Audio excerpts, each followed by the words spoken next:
এখন সূরা ফাতিহার প্রথম শব্দটি মুসলিমরা সব সময় ব্যবহার করেন, সব সময়। ওই শব্দটা কি? আলহামদুলিল্লাহ।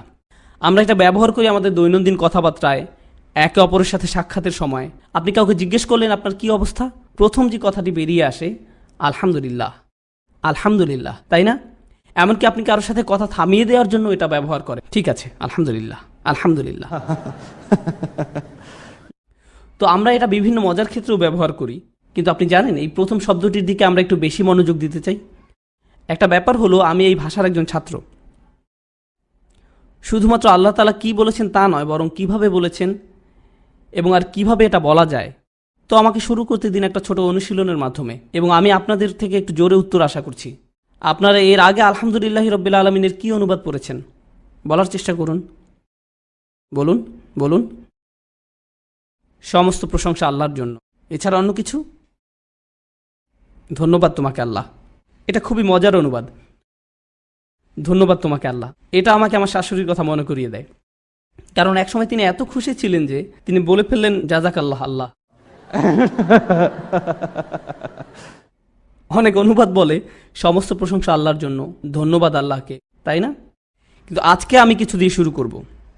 হামদ শব্দের অর্থ আরবি ভাষায় দুইটা জিনিস বোঝায়, এবং আমি চাই আপনারা সবাই এটা মনে রাখবেন। হামদ বোঝায় দুইটা জিনিস। এর প্রথম মানে হলো আসসানা, যার অর্থ প্রশংসা, প্রশংসা। দ্বিতীয়টি হলো ধন্যবাদ।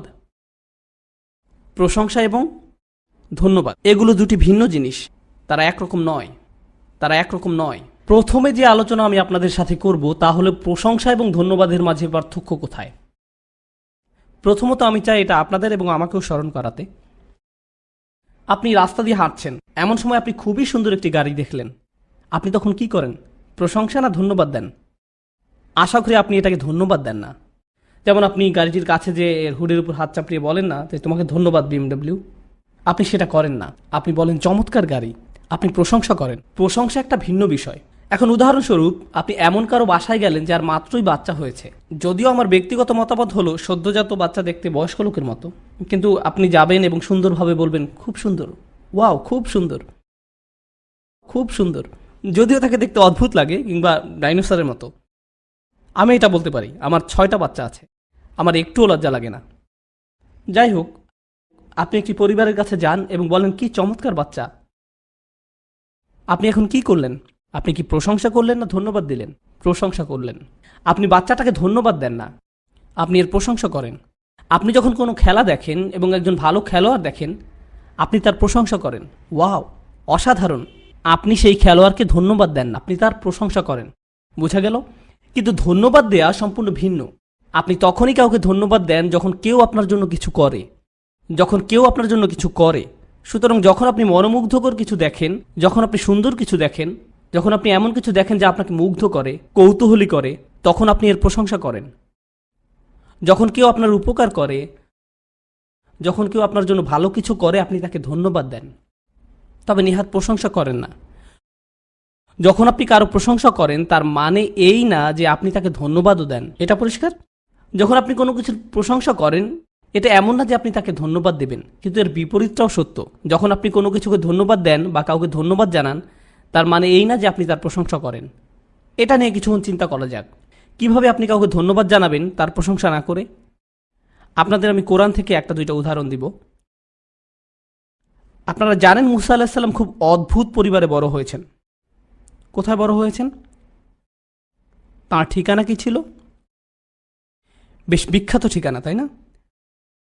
তো ফেরাউন তাকে সন্তান হিসেবে নিয়েছিল। দেখুন, ফেরাউনই তাকে লালন পালন করেছে। আর অনেক বছর পর মুসা আলাইহিস সালাম যখন ফিরে এলেন, ফেরাউন মূলত বলেছিল, কি করে, কোন সাহসে তুমি আমার সাথে এভাবে কথা বলছো? এবং ফেরাউন তাকে বলেছিল, আমরা কি তোমাকে নবজাতক হিসাবে লালিত পালিত করিনি? আমরা কি তোমাকে এখানে লালন পালন করিনি আমাদের মাঝে? তুমি কি তোমার জীবনের অনেকগুলো বছর এখানে কাটাওনি? তুমি কি করে আমাদের সাথে এভাবে কথা বলছো? সে কি বলেছিল? তুমি কি না, তুমি কি না, শূন্যস্থানটি পূরণ করুন। না না, উত্তর এটা না যে তোমার কি ঘুম পাচ্ছে না, এটা উত্তর না। তুমি কি কৃতজ্ঞ না? তুমি কি কৃতজ্ঞ নও? এবং মুসা আলাইহিস সালাম উত্তরে বললেন, ওয়াতিলকা নি'মাতুন তামান্নুহা আলাইয়া, সেটা তো ছিল আমার প্রতি আপনার একটা অনুগ্রহ, ধন্যবাদ। এটা ছিল তার ধন্যবাদ দেওয়ার ধরন। অন্যভাবে বললে ফেরাউন কখনোই প্রশংসিত হবে না, না কোনো নবী প্রশংসা করবেন, না কোনো মুসলিম প্রশংসা করবেন। কিন্তু যখন সে কারো প্রতি অনুগ্রহ করে তখন সে কি প্রাপ্য? ধন্যবাদ প্রাপ্য। প্রশংসা ছাড়াও ধন্যবাদ জানানো সম্ভব। কুরআন মাতা পিতার অধিকারের কথা বলে। মাতা পিতারা এটা জানেন, কারণ এটা নিয়ে সবসময় কথা বলেন। কুরআন পিতামাতার অধিকারের কথা বলে, আর পিতামাতা সম্পর্কে আল্লাহ বলেন, কৃতজ্ঞ হও আমার প্রতি ও তোমার পিতামাতার প্রতি।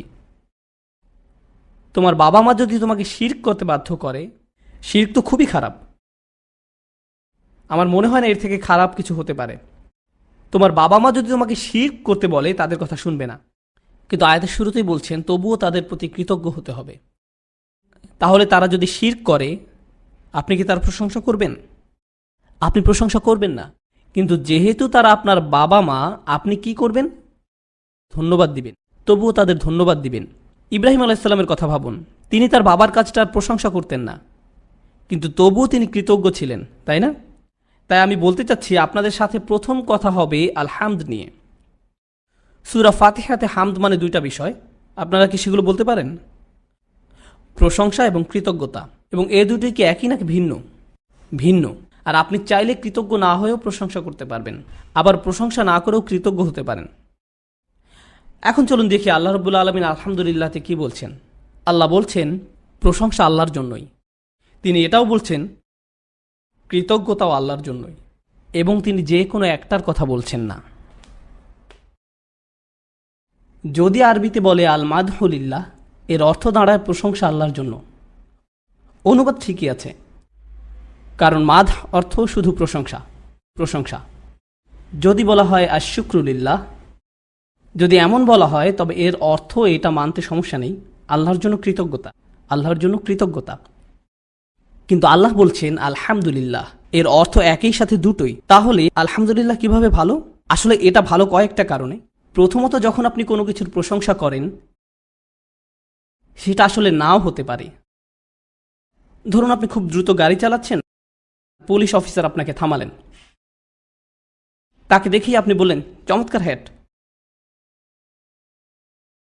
আজকে তোমাকে অসাধারণ লাগছে। আপনি তার প্রশংসা করছেন, কিন্তু আসলে করছেন না। আপনি আশা করছেন আপনাকে যেন টিকিট না ধরায়, এটাই তো, তাই না? অথবা তরুণদের মধ্যে হয়তো কেউ খুব খারাপ রিপোর্ট কার্ড পেল, তারপর বাড়িতে গেলে আর বলল, আম্মা রান্না তো আজ খুব মজার হয়েছে, অথচ তিনি এখনো রান্নাই করেননি। আপনি প্রশংসা করছেন, কিন্তু সেটা খাঁটি নয়। প্রশংসা মিথ্যেও হতে পারে। রাজাদের জন্য মিথ্যা প্রশংসা করা হয়, মিথ্যা প্রশংসা হতে পারে বসদের জন্য, বিচারকদের জন্য, সব সময় এগুলো করা হয়। অতিমাত্রায় প্রশংসা শুধুমাত্র কাউকে খুশি করার জন্য, কিন্তু এটা সত্যিকারের না, ঠিক না? ধরুন আপনি কোনো চাকরির ইন্টারভিউ দিতে গেলেন, খুবই ভয়ানক ইন্টারভিউ দিয়েছেন, আপনার দেওয়ার সবচেয়ে খারাপ ইন্টারভিউ ছিল। এমনকি তখন আপনি বের হওয়ার সময় বলেন আপনার সাথে পরিচিত হয়ে ভালো লাগলো। এটা ভালো না হলেও আপনি এই কথা বলেন, এটা মিথ্যা প্রশংসা। বুঝা গেল? অর্থাৎ যখন মাদ শব্দটি ব্যবহার করা হয়, এটা মিথ্যাও হতে পারে, এটা মিথ্যাও হতে পারে। এটা আসলে আল্লাহর জন্য পুরোপুরি উপযুক্ত নয়। কোনো যুবক হয়তো বিয়ে করতে চাচ্ছে, কেউ হয়তো চাকরি পাওয়ার আশায় আছে, কেউ হয়তো আরও বেশি টাকা উপার্জনের ধান্দায় আছে, কেউ হয়তো তার স্বাস্থ্য সমস্যা নিয়ে ঠিক করার চেষ্টায় আছে, কেউ হয়তো তার অর্থনৈতিক সমস্যা সমাধানের চেষ্টায় আছে, আবার কেউ হয়তো পারিবারিক সমস্যা মোকাবেলার চেষ্টায় আছে। প্রত্যেকেই কিছু না কিছু আকাঙ্ক্ষা করছে। তাহলে প্রতিটি মানুষ এমন কিছুর পেছনে ছোটে যা এখনো সে অর্জন করতে পারেনি। এখন আল্লাহ বলছেন, যেহেতু তোমরা সব সময় কিছু না কিছু পাওয়ার ইচ্ছে করছো, তাই তোমরা দুর্বল। তোমরা দুর্বল। তুমি অর্থ চাও, তুমি দুর্বল। তুমি শান্তি চাও, তুমি দুর্বল। তুমি স্থিরতা চাও, তুমি দুর্বল। তুমি নিরাপত্তা চাও, তুমি দুর্বল। তুমি সুখ চাও, তুমি দুর্বল।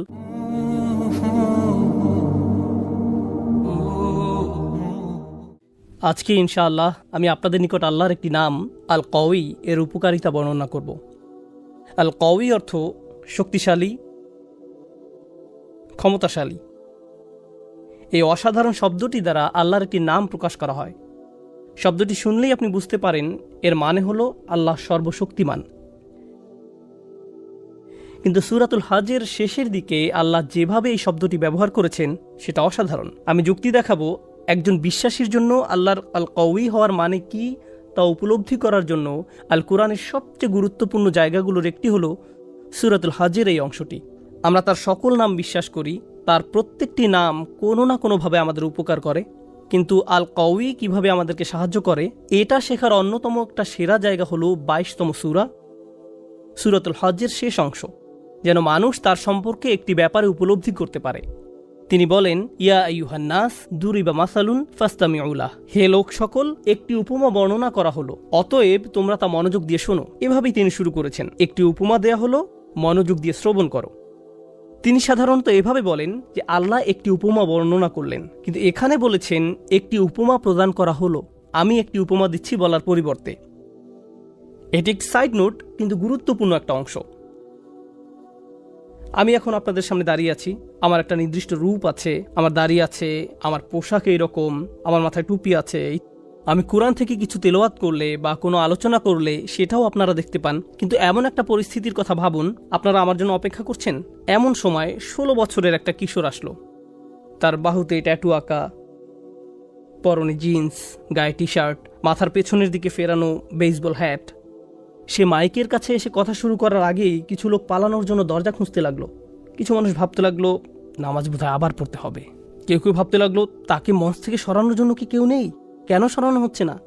এর মধ্যে সে বক্তব্য দেওয়া শুরু করলো, আর সে আপনার জীবনে শোনা সবচেয়ে সেরা বক্তব্য রাখলো। সে বিভিন্ন জায়গা থেকে উদ্ধৃতি দিল এবং এমন অসাধারণ আলোচনা করলো যে জীবনে কখনো এমন শক্তিশালী কথা আপনি শুনেননি। আপনারা যারা তাকে দেখতে পাচ্ছেন তাদের পক্ষে তার কথা থেকে উপকার পাওয়া কঠিন হয়ে যাচ্ছে, কিন্তু যারা মসজিদের বাহিরে বসে আছে তারা তো তাকে দেখতে পাচ্ছে না।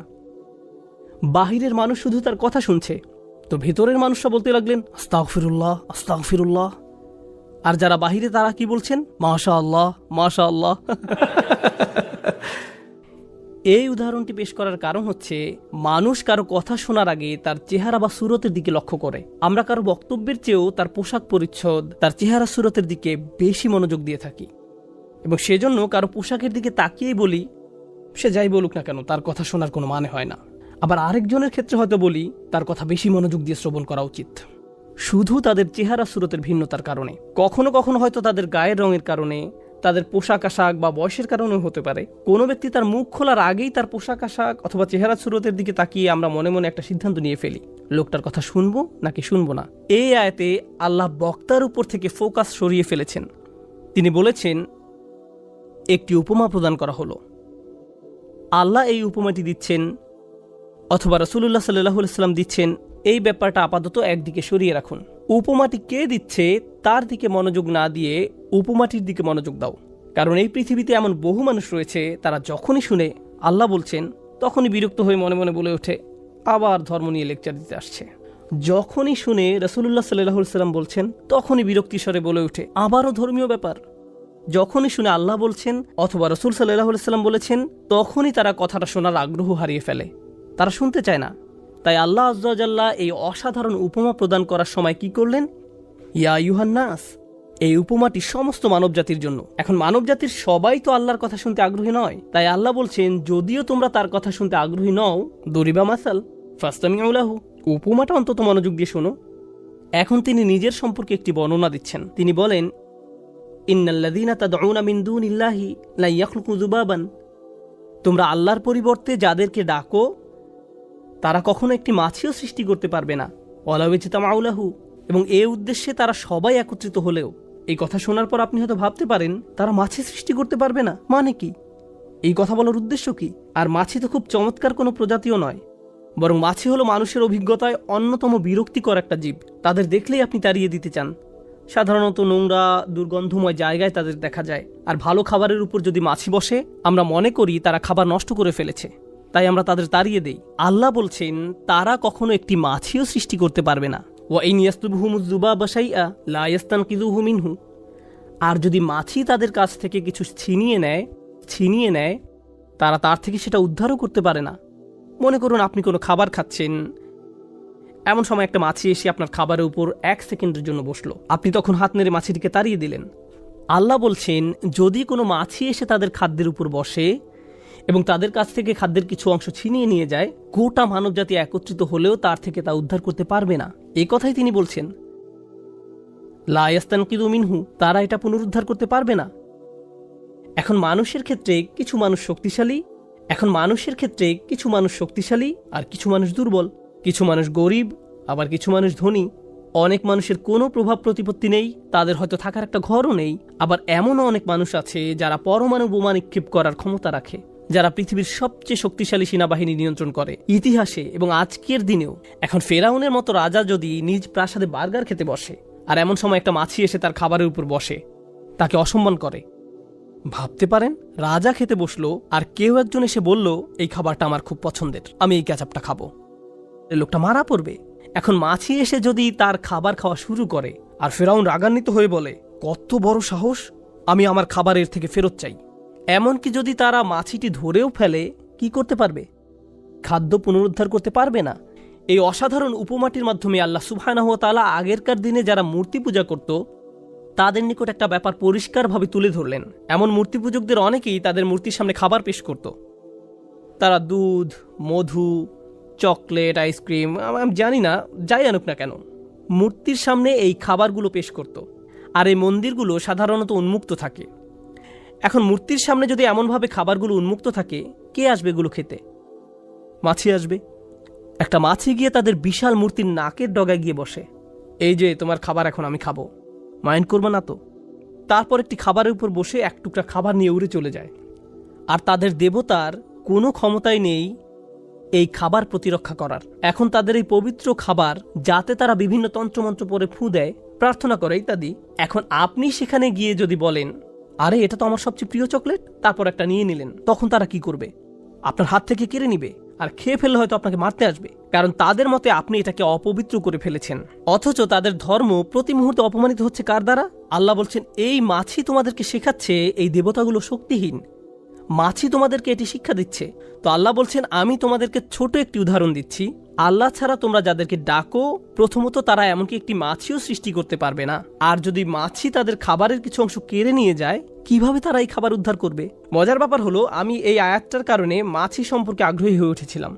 কিভাবে মাছি খাবার খায় আমি সেটা জানতাম না। কোনো মাছি যখন খাবারের উপর বসে, সে তখন মুখ থেকে লালা ছাড়ে, তারপর সেই লালা দিয়ে একটা ব্যাগ তৈরি করে, খাবার এই ব্যাগের ভিতরে যায়, তারপর সেই ব্যাগ নিয়ে পালিয়ে যায়। আর এই ব্যাগটা হলো অ্যাসিডের তৈরি। খাবার ব্যাগের মধ্যে প্রবেশ করার সাথে সাথে কেমিক্যাল রিঅ্যাকশন শুরু হয় এবং খাবারটি চিরকালের জন্য পরিবর্তিত হয়ে যায়। তাই কথার কথা, যদি আপনি আয়াতটিকে ভুল প্রমাণ করার জন্য কোনো টেকনোলজি আবিষ্কার করেন, কোনোভাবে মাছিটাকে ধরে ফেললেন, তারপর পেট্রি ডিশের উপর রেখে এই খাবার উদ্ধারের দায়িত্ব দিলেন বিজ্ঞানীদেরকে, কোনো লাভ হবে না। কারণ মাছিটি খাবার স্পর্শ করার সাথে সাথে এটা হারিয়ে গেছে। লা ইস্তানকিযুহু মিনহু, তারা এটা পুনরুদ্ধার করতে পারবে না। এখন আসছে আয়াতের শিক্ষা। আল্লাহ সর্বশক্তিমান, এই ব্যাপারটি নিয়ে আজকে আমি আপনাদের সাথে আলোচনা করতে চেয়েছি।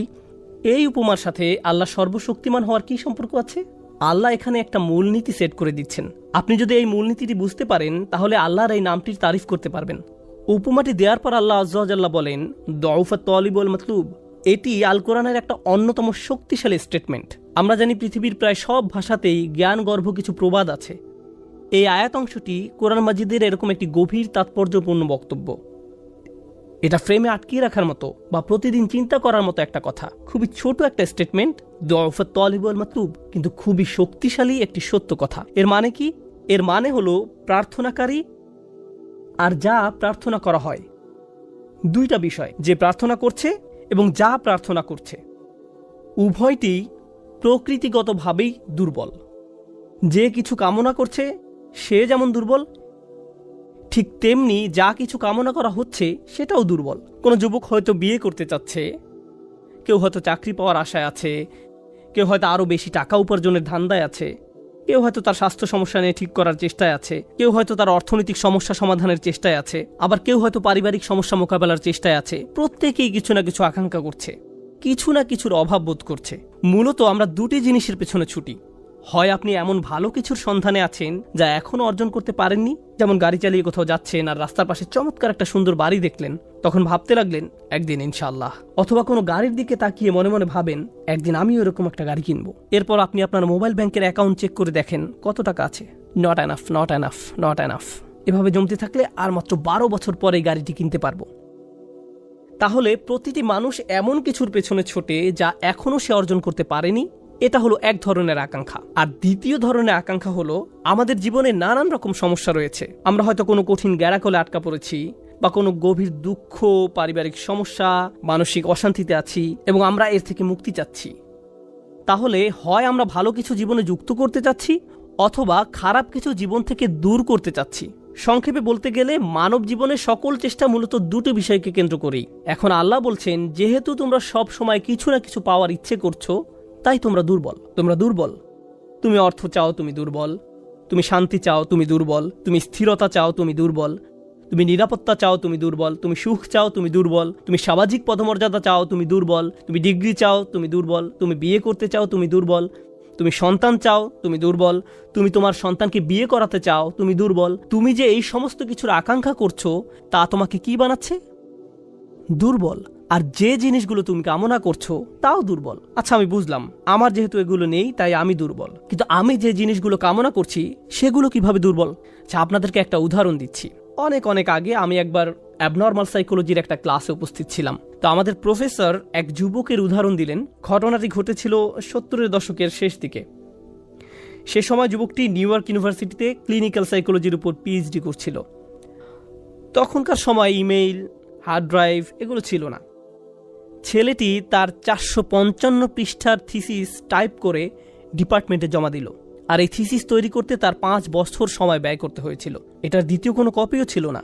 সে অরিজিনাল কপি ডিপার্টমেন্টে জমা দিল, কিন্তু ডিপার্টমেন্ট তার থিসিসটি হারিয়ে ফেলল। 5 বছরের পরিশ্রম বৃথা গেল। 90-এর দশকের মাঝামাঝি সময় পর্যন্ত তাকে দেখা যেত। সে তখন বুড়ো হয়ে গিয়েছিল। সে ইউনিভার্সিটির ক্যাম্পাসে ঘুরে ঘুরে সবাইকে বলতো, এখানে পড়তে যেও না, তারা তোমার কাজ চুরি করে ফেলবে, তারা তোমার জীবন ধ্বংস করে ফেলবে। এখানে শিখতে যেও না, এরা একদল প্রতারক। আর কাউকে কোনো কাগজ জমা দিতে দেখলে বলতো, তাদেরকে এটা দিও না, তারা এটা হারিয়ে ফেলবে। তাকে কয়েক সপ্তাহ পর পর মানসিক হাসপাতালে নিয়ে যাওয়া হতো। তারপর ছেড়ে দিলে সে আবার ইউনিভার্সিটির ক্যাম্পাসে ফিরে আসতো। আমরা যখন ক্লাসে এটা নিয়ে আলোচনা করছিলাম, আমি ভাবলাম, সুবহানাল্লাহ, দউফাত তালিব ওয়াল মাতলুব। সে বছরগুলোতে এই মানুষটির মাথায় সবচেয়ে বড় জিনিস কি ছিল? তার ডিগ্রি। আমি এর জন্যই কাজ করছি, এটাই আমার সব। আমি যখন ডিগ্রি পাবো আমি সফল হব, আমার নামের সাথে এই লেবেল লাগানো হবে, অবশেষে আমি আমার পরিশ্রমের ফল পেতে যাচ্ছি। এত বছরের কঠিন পরিশ্রম এখন এসে অর্থপূর্ণ হবে। সে এই একটি জিনিসের প্রতি খুবই দুর্বল ছিল। অন্য কোনো কিছুর কোনো দাম নেই। আর যখন এই জিনিসটি হারিয়ে গেল, কারণ যে জিনিসটির তুমি আকাঙ্ক্ষা করছো সেটি শক্তিশালী কোনো জিনিস নয়, এটি হারিয়ে গেছে। আর যখন এটি হারিয়ে গেল, তুমি ভেঙে পড়লে। তাই আল্লাহ আমাদের একটি ব্যাপার শিক্ষা দিচ্ছেন, আমরা যেসব জিনিসের পেছনে ছুটে বেড়াই সেগুলো আসলে দুর্বল। আমরা ভাবি এগুলো কোনোভাবে আমাদের শক্তিশালী করে তুলবে, আমাদের এক ধরনের স্বীকৃতি দেবে, বা আমাদেরকে আরো বেশি নিরাপদ করে তুলবে। আমরা যদি আরো টাকা কামাতে পারি তাহলে আরো বেশি সুখী হব। যদি এই সমস্যাটা কেটে যায় তাহলে সবকিছু নিখুঁত হয়ে যাবে। ইস, আমার যদি একটা বাড়ি থাকতো। আমরা বহুদিন ধরে এই অ্যাপার্টমেন্টে বাস করছি, প্রতি মাসে কত টাকা ভাড়া দিচ্ছি। তারপর যখন আপনি একটা বাড়ির মালিক হন, প্রপার্টি ট্যাক্স, বাথরুমের প্লাম্বিং কাজ করে না, রান্নাঘরে সমস্যা, ফাউন্ডেশন কাঁপছে, দেয়ালে ফাটল দেখা দিয়েছে, শ্যাওলা জমেছে, প্রতিবেশীরা পাগল বানিয়ে দিচ্ছে, জানালা ভেঙে গেছে, এভাবে হাজারো রকম সমস্যা এসে জড়ো হয়। ভেবেছিলেন নিজের বাড়িতে উঠলে সব সমস্যার সমাধান হয়ে যাবে। এখন শুধু সমস্যা আর সমস্যা, সমস্যা আর সমস্যা। আমরা এমন সব জিনিসের পেছনে ছুটে বেড়াই, সেগুলো কি দুর্বল। আর প্রতিবার যখন আমরা এমনটা করি, এটা প্রমাণ করে দেয় আমরা কতটা দুর্বল। আপনি যদি সারাক্ষণ চিন্তা করতে থাকেন, যদি ওই জিনিসটা থাকতো তাহলে আমি সুখী হতাম, যদি অমুক সমস্যাটা চলে যেত, ওই মানুষটা আমার জীবন দুর্বিষহ করে তুলেছে, যদি সে একটা বাসের ধাক্কা খেত, আমার জীবনটা কত ভালো হয়ে যেত। প্রতিবার বাস দেখলেই আমি এই দোয়া করি। আমরা সব সময় নিজেদেরকে একথা বলে বুঝাই, যদি অমুক মানুষটি বা অমুক সমস্যাটি জীবন থেকে চলে যেত তাহলে জীবন কত সুন্দর হয়ে যেত। অথবা যদি অমুক দুঃখটি দূর হয়ে যেত তাহলে সবকিছু পারফেক্ট হয়ে যেত। যদি মানুষের পরিবর্তন হতো, যদি পরিস্থিতির পরিবর্তন হতো, যদি পরিবেশের পরিবর্তন হতো, আমরা এভাবে ভাবতে থাকি সবকিছুর পরিবর্তন হলে জীবন সুন্দর হয়ে যেত, তাহলে আমাকে আর দুর্বল থাকতে হতো না। আমরা ভোগের উপর ভোগ করতে থাকি আর এতে পুরোপুরি আচ্ছন্ন হয়ে পড়ি। আর আল্লাহ আজ্জা জাল্লা বর্ণনা করছেন, জানো তুমি কত দুর্বল? তুমি একটি মাছির চেয়েও দুর্বল। দউফাত তালিব ওয়াল মাতলুব। যখন তিনি এভাবে বলছেন, আমি আপনি মজ্জাগতভাবে, অবিশ্বাস্যভাবে কতটা দুর্বল, একটু চিন্তা করে দেখুন। আপনাদের প্রত্যেকের মাথায় বিভিন্ন জিনিসের চিন্তা আছে প্রতিদিন। আমরা এখন রোজা রাখছি, নামাজ পড়ছি, আর আলহামদুলিল্লাহ নামাজ পড়ার সময় আমরা মনোযোগ ধরে রাখার চেষ্টা করি, কিন্তু এর বাইরে আপনার মাথায় কোন চিন্তা ঘুরঘুর করে? আপনি কি নিয়ে উদ্বিগ্ন থাকেন? আপনি কি নিয়ে চিন্তা করেন? কোন চিন্তাটি আপনার মাথায় সারাক্ষণ ঘুরতে থাকে? কোন জিনিসটির ব্যাপারে ভাবেন এটা যদি থাকতো, আর কোন জিনিসটির ব্যাপারে ভাবেন যদি এটা না থাকতো? কারোর জন্য অসুস্থতা, কারোর জন্য ডিপ্রেশন, কারোর জন্য দুঃখ, কারোর জন্য হয়তো কোনো ব্যক্তি। কেউ কেউ ভাবেন যদি ওই মানুষটা আমার ব্যাপারে খুশি হতো। তারা অন্য একজনকে খুশি করার চিন্তায় মশগুল থাকেন। যদি আমার বাবা আমার উপর খুশি থাকতেন তাহলে আমি সুখী হতাম, কিন্তু আপনার বাবাও তো একজন মানুষ। তিনি যদি আজ খুশি হয়েও থাকেন, কাল হয়তো তার জীবন শেষ হয়ে যেতে পারে। তারপর আপনি কি করবেন? এরপর আপনি কোথায় দাঁড়াবেন? সুতরাং আমি আর আপনি এভাবে এসব জিনিসের পেছনে ছুটতে থাকি। আর এর পরের আয়াতে আল্লাহ আযজা ওয়া জাল্লা বলেন, মা কদারুল্লাহ হাক্কা কদরিহি, তারা আল্লাহকে যথাযথ মর্যাদা দেয় না।